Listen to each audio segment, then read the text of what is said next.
much too complex. Too complex. Much too complex. Welcome to the BlackTrack, where I do commentary and review on movies with an all-black cast, or at least a black lead. Happy holidays, everybody. Don't you just love Christmas? It's the one time of year where you get to spend with family and take your mind off things, even if it is just for one day.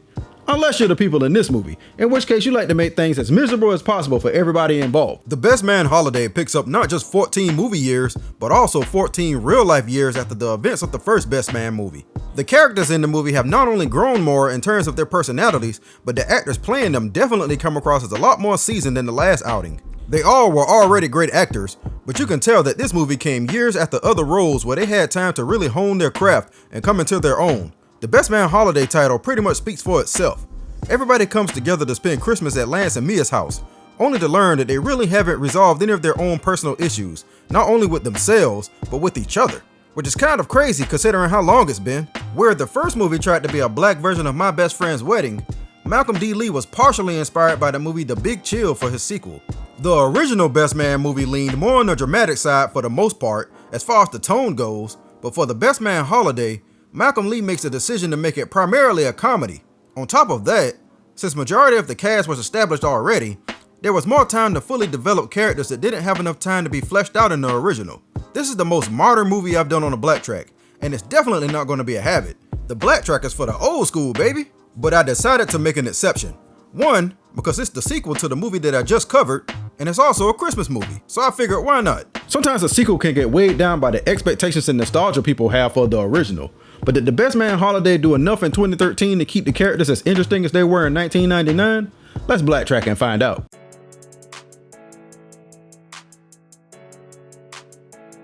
You know what? It's been almost 15 years, so I don't even blame them for recapping most of the major scenes from the first movie in the opening credits. It's also smart to go ahead and show what everybody has been up to since the last movie, instead of wasting the first 30 to 40 minutes having all the characters tell us. I'm happy to see that Harper and Robin worked out all their issues. They're even having a baby. It's funny watching the baby bump suit she's wearing constantly change size throughout the movie. We don't know when she's due. I know I talked a lot of trash about Taye Diggs' lack of convincing acting in the first movie, but either he just evolved over time, or somebody told him the same exact thing, and he approached this role completely different. His tone is different, his voice is deeper, and he comes across as far more authentic. Kinda makes me wonder if the guy in the first movie is the real Taye Diggs, or is this the real Taye Diggs, and the Harper in the first movie was actually an act? That's actually a legit question. He's even reached zaddy status, because all you need to be a zaddy is to be bald-headed, have a beard, and be over the age of 35.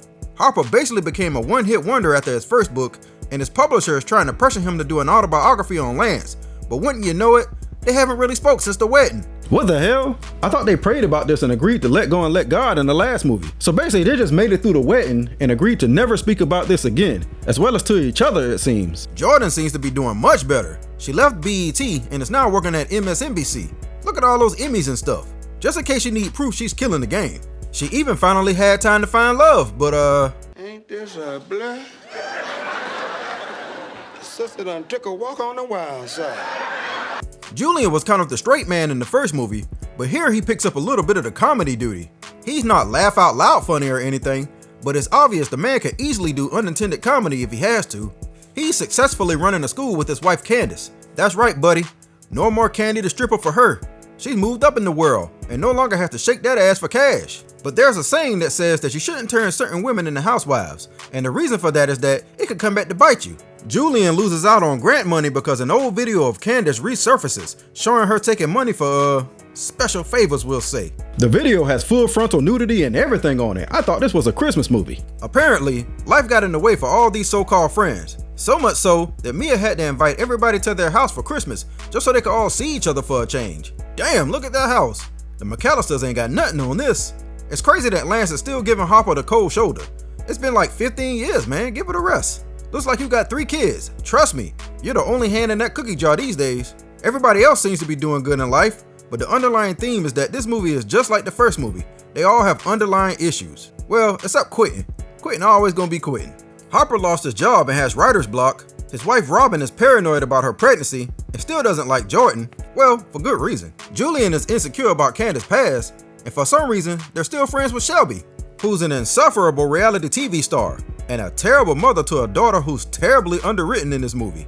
Half the time I forget she's even there. Maybe I missed it in the first movie, but other than being with Julian, who is Shelby to these people? I was under the impression that once they broke up, she would no longer be around. Looks like Malcolm D. Lee realized how much of a fan people were of the extended guy talk scene from the first movie because he replicates it here with the guys playing pool instead. It even has a new dynamic because there's a white guy in here, and they want to know how long he's been down with the swirl. He blends in perfectly with the scene and has enough confidence not to be intimidated by the other brothers. I think I like the scene from the first movie a little more, but this one works. It's basically just Harper trying to slick get information for his book on Lance. One of the things I wish they did in the first movie was have a similar scene from the female perspective. And the Best Man Holiday fixes that with this poolside scene with Jordan, Shelby, and Mia. It's just as raunchy as the dudes, and I like that. Keep it realistic. I wish Regina Hall and Sanaa Lathan was in the scene, but the movie is trying to play up the fact that Robin doesn't like Jordan. And since Candace is closer to Robin than Jordan, she sticks by her in the house instead of hanging with the other girls who Robin doesn't like. Got that? Good. Shelby and Quentin technically aren't even together, but they argue like they are throughout the whole movie. The joke is that they really like each other and have this weird sexual tension, but they're both so vain that they just can't admit it. Plus, Shelby really hasn't gotten over Julian leaving her either. They argue in front of her daughter because Quentin, rightfully so, calls her out for treating her daughter like garbage. I like scenes like these in the movie where they dig deeper into character flaws and stuff. I only wish the payoff wasn't always comedic. That's a small issue this movie has. Since it's supposed to be a comedy primarily, even semi-serious scenes end with a joke. Shelby was so mad that she stormed off with the wrong phone and ended up with Quentin's phone, who just so happened to have been recently watching Candy's sex party video. She acts like this is ammo, but honestly, between a stripper and a reality TV star, can you really say which one is worse to take home to mama? I'll tell you one thing, Candy has a better sex life than Shelby, as we can see by this totally not out of place sex scene montage between everybody. That's on her though, because Quentin is definitely shooting shots her way. Gotta love Quentin, man. He don't care what nobody think. Ah, so it's blackmail then. Shelby tells Julian that if he agrees to take her out, she'll give him the money he needs. Damn, she banking like that? Well, in fairness, she also wrote a book, so she's kind of like this movie's superhead. It even sold more than Harper's books. Ouch. Oh no, what's this about? Harper walks in on Mia on the floor and coughing up blood. Turns out Mia has cancer and didn't tell anybody but Lance. That's why she wanted to get everybody together, because this will be her last Christmas. It's here that the Best Man Holiday takes a weird turn, because this revelation kind of makes everything a little depressing and the comedy takes a huge back seat. It's now officially a melodrama. Seriously, there aren't many scenes left where somebody isn't crying or angry. The tone shift is just a little jarring, and like Shelby's daughter said earlier, it doesn't feel like Christmas to me. If all that isn't bad enough, Julian decided, let's start a fight in these people's house. This guy has the worst timing in the world. You're getting head, and you thought now was the best time to bring up your wife's sex tape? I guess your friends were right in the first movie. You can't keep a secret to save your life. You gotta let it out no matter where you at or what you're doing. Candace is beyond embarrassed to know that other people have seen the video, and rightfully so, decides to grab her kids and go. I'm not gonna lie to you. Until she said something, I didn't even know they brought kids. Ain't that some shit? Not before Shelby attempts to rub it in her face though, but Shelby should have known that Candace isn't for the streets like her. She's from the streets, so that means What? Girl fight? believe it or not, they use stunt ladies for part of this fight, which just seems incredibly unnecessary to me, especially since Regina Hall and Melissa DeSosa did majority of it themselves. I lied when I said there's no more comedy in this movie. There is an unnecessary karate fight between Julian and Quentin in the car that totally goes against their characters' personalities. This is starting to move into Tyler Perry movie territory. It is kind of funny watching Lance attempt to break it up and be the voice of reason, seeing that you tried to kill your best friend after a fight in the previous movie. Mia revealing her diagnosis has everybody in their feelings. Even Lance is starting to open up and be nice to Harper after all these years. But a mysterious tablet just manifests itself in Lance's car, and it has the mock-up cover that the book Harper has been planning without his knowledge. The tablet just appearing out of thin air was a result of just not having enough time to show that Mia decided to put it in Harper's bag so she could tell Lance about it later. There's a deleted scene showing Mia putting it in the bag, so they did film it. I guess they figured nobody would care or notice how it got in the car. Lance still has a temper, but at least he didn't assault Harper this time. Gotta take whatever good you can get with this guy. We get 3 powerful scenes in a row next that shows off how great these underrated actors are. Candace comes back with the kids to apologize for her behavior, but also delivers a genuine heartfelt apology for her past. It's some range that Regina Hall rarely shows, but at least you know she has it when you need it. Mia finally checks Lance, and we learn that he's still pissed off about her sleeping with Harper, and he's refused to talk about it and let it go after all this time. She tells him that she chose Harper on purpose to hurt him, and that he should have been mad at her the entire time. Yeah, what you gonna say now, buddy? Monica Calhoun kills it, and it's one of those performances that you kind of get mad that it doesn't get higher recognition outside of smaller circles. Then finally, Quentin gets to do something other than comedy relief when he convinces Harper to stop feeling sorry for himself and accept his flaws. He even gives him some money to pay for his bills, because what else are homies for? Lance had been going back and forth about whether he wanted to play in the Christmas game or not, but of course he's talked into it. I'm just laughing at the fact that the NFL is notoriously stingy with their properties. So even though it's the Giants versus the Falcons, the movie couldn't use any logos or team names, so they just treat it like a generic exhibition between New York and Atlanta. Look at these generic ass uniforms. All Mia wanted for Christmas was for Lance to play in the game and break the rushing records.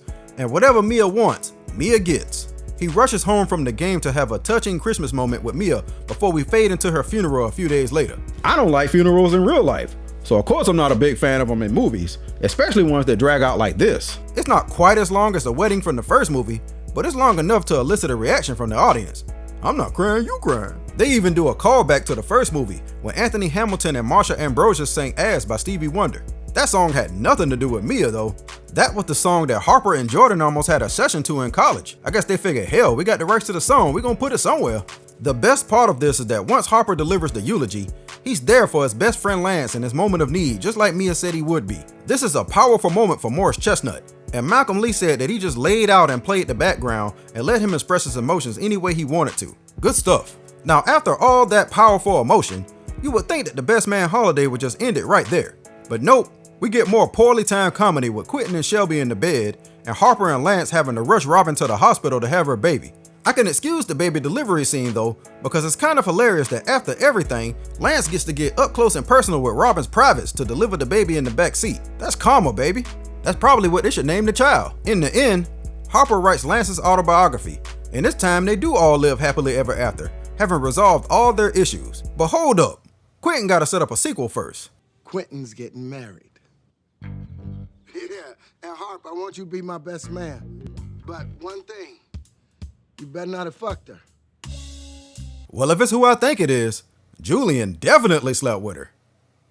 Let's get to the grade.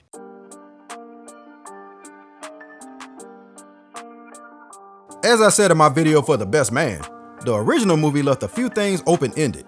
That's not to say that the movie needed a sequel, but it's nice to see that Malcolm Lee came up with an interesting way to catch up with his characters and make it fresh. It helps that everybody is just so likable. They seem like the type of people that you would want to hang around, and that goes a long way to keep you invested in their stories. Yeah, the tone is all over the place, and the timing of the comedy is off sometimes, and it definitely leans more on the adult side of a Christmas movie, but it easily outdoes the original in almost every way. I like that it doesn't stagnate the characters and lean on what we already know about them from the first movie. Their growth continues in this movie, and that's what compelling characters and stories are all about. Continued growth. There's some real life lessons to be learned in this movie. And although I think things have been exhausted as far as material for a third movie goes, I'm actually glad we got to catch up with our favorite people from The Best Man in this movie. My grade for The Best Man Holiday is an A-. The movie is a labor of love and a great example of how to do a sequel to a beloved movie. And that does it for this episode of The BlackTrack. As usual, let me know what you thought about The Best Man Holiday in the comments below. And don't forget to like, share, and subscribe. I hope everybody has a great Christmas. And until next time, I'll holla at you.